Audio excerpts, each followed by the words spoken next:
এটা মূলত কি? কপারের একটা স্টিক। কপারের স্টিক। এটা দিয়ে কি হয়? এটা কারেন্টের লাইনে ব্যবহার করা হয়। এটা কারেন্টের লাইনে ব্যবহার করা হয়। আর এটা তো তামা না পিতল? এটা তামা। এটা তামা। কপার যেটাকে বলে। কপারের জন্য এটা কারেন্টের লাইনে ব্যবহার করা হয়। এটা আপনারা এখানে তৈরি করেন, তাই তো? কি অর্ডার নিয়ে করেন না? জি, এটা অর্ডার নিয়ে। আমরা রেডিমেড কোনো মাল বানাই। আচ্ছা আচ্ছা। যে অর্ডার পাই সেটাই বানাই। তাহলে তো এটা দামও অনেক। দামও অনেক। তো এটা তৈরি করতে কেমন খরচ? এটা তৈরি করতে মনে করেন এই মেটেরিয়ালটা আমরা কেজি খরিদ করে আনি। আচ্ছা আচ্ছা। তবে আমরা ওজন হিসাবে একটা অনুমান করি, তারপরে মজদুরি যোগ করে যেটা রেট হয় সেই রেট আমরা দিই। আচ্ছা। তারপরে এই যেগুলো বেড়ে যাচ্ছে, এইগুলো কি বিক্রি হবে?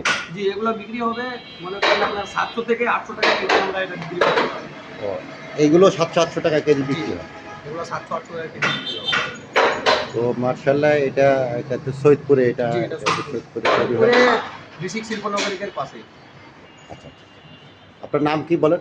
আজম, মোহাম্মদ আজম।